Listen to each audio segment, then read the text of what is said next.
नमस्कार दर्शकों, ईटानगर न्यूज में आप सभी का स्वागत है। दर्शकों, आज हम आए हुए हैं राजीव गांधी भवन ईटानगर पर और जैसे कि आप मेरे पीछे देख सकते हैं कि वोट चोर गद्दी छोड़ जैसे नारों के साथ यहाँ पर कैंपेन किया जा रहा है। और खासकर से जब हमें यहाँ पर आके ये भी पता चला है कि ईवीएम मशीन में जो क्रेडिबिलिटी था उसको लेकर बहुत ही डाउटफुल हो रहे हैं जो कांग्रेस पार्टी के लीडर्स है। इलेक्शन कमीशन ने जिस तरह से जवाब दिया वो जवाबदेही बहुत ही बेकार था और शायद साथ ही हम ये भी कह सकते हैं कि इलेक्शन कमीशन जिस तरह से जिम्मेदार कमीशन है वो हिसाब से उन्होंने जवाब नहीं दिया। और उसी को लेकर आज वोट चोर गद्दी छोड़ नारों के साथ कांग्रेस पार्टी ने यहाँ पर कैंपेन बिठाया है। और यहाँ पर जितने भी लीडर्स आए हैं हम कोशिश करेंगे कि उनसे बात करें और उनका राय जाने कि वोट चोर गद्दी छोड़ को लेकर उनका क्या राय है।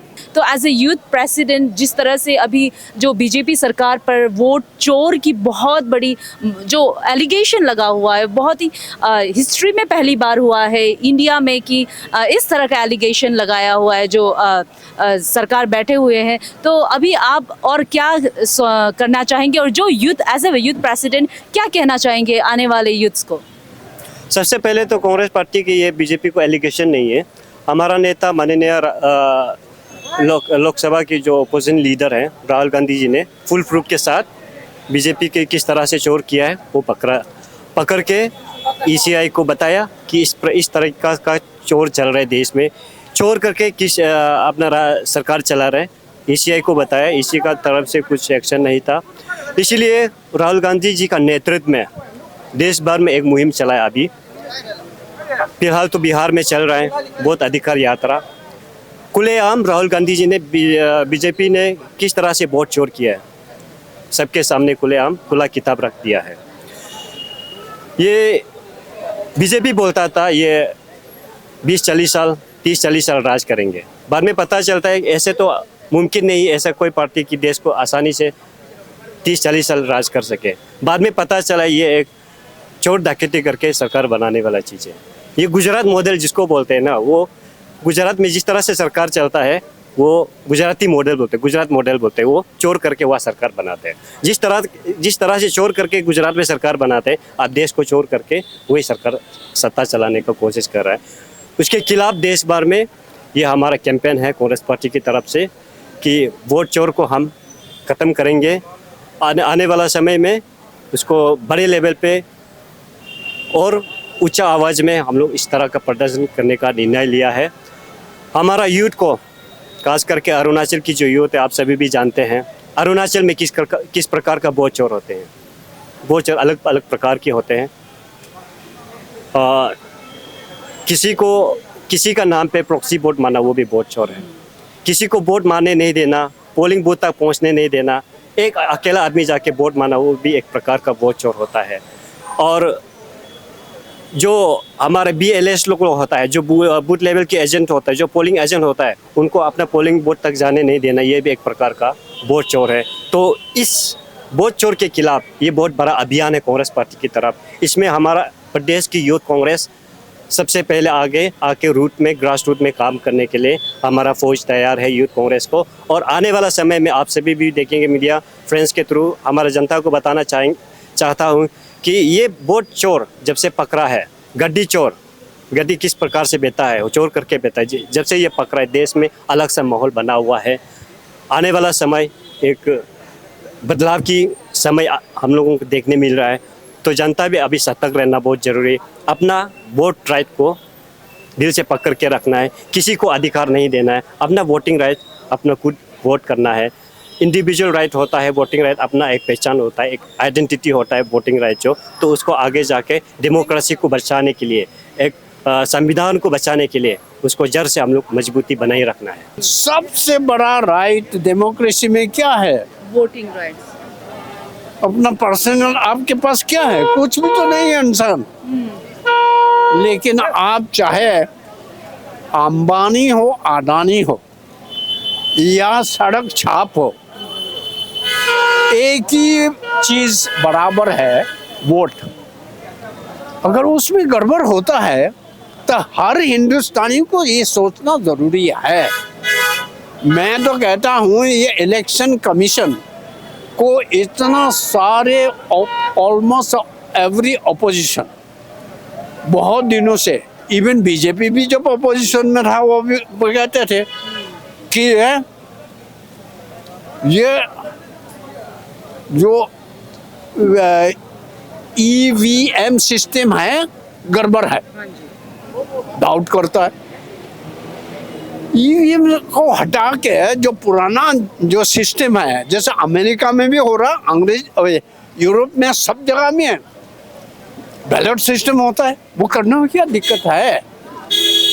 दूसरी बात इन लोग क्या कहता है कि टाइम और ये पैसा वेस्ट होता है। अरे भाई, डेमोक्रेसी में पब्लिक राजा है, डेमोक्रेसी में पब्लिक का इच्छा ही सब कुछ है।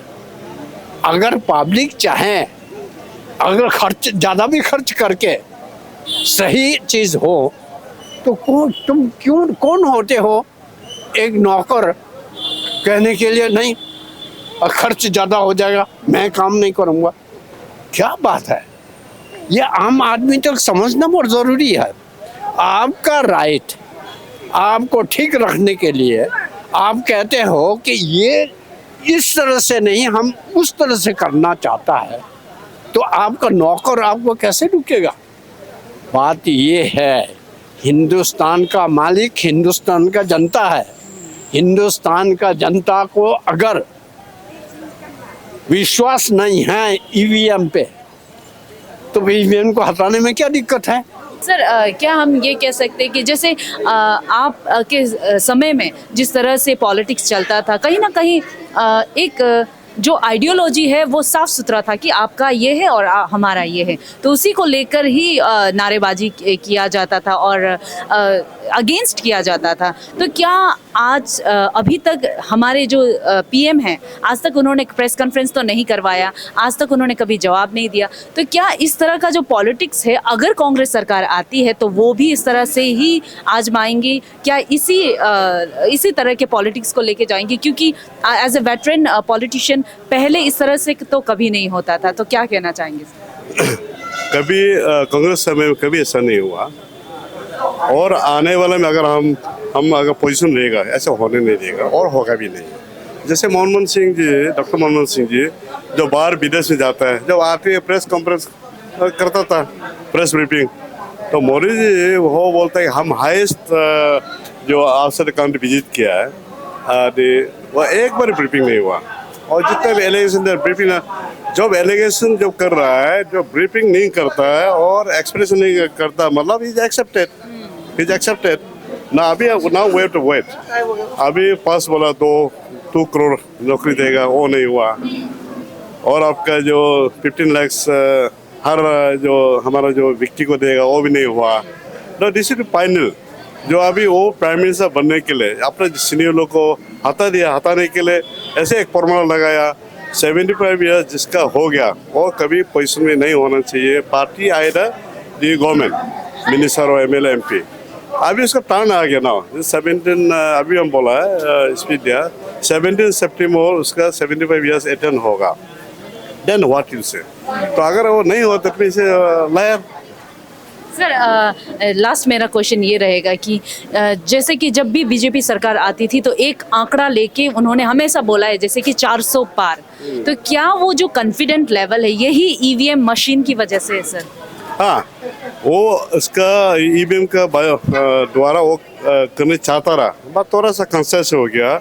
जो पोलिंग बूथ में जो पोलिंग एजेंट होता रहा, फिर आपको उसका में जो आफ्टर वोटिंग क्लोज होने के बाद में पूरा वो स्टोर रूम में पूरा हमारा जो हमारे जो अपना कार्यकर्ता लोग, नॉट ओनली कांग्रेस, जितना भी पॉलिटिकल पार्टी उसका जो थोड़ा केयर किया, हाँ होशियार हो गया। उसके बाद में वो इतना नहीं हुआ, लेकिन इतना नहीं हो सका और आगे भी वो नहीं सकेगा। अभी तो कॉन्शियस हो गया, अभी मेरे ख्याल लोग जागरूक हो गया अभी तो, इवन ऑफिसर भी अभी जाने लग गया।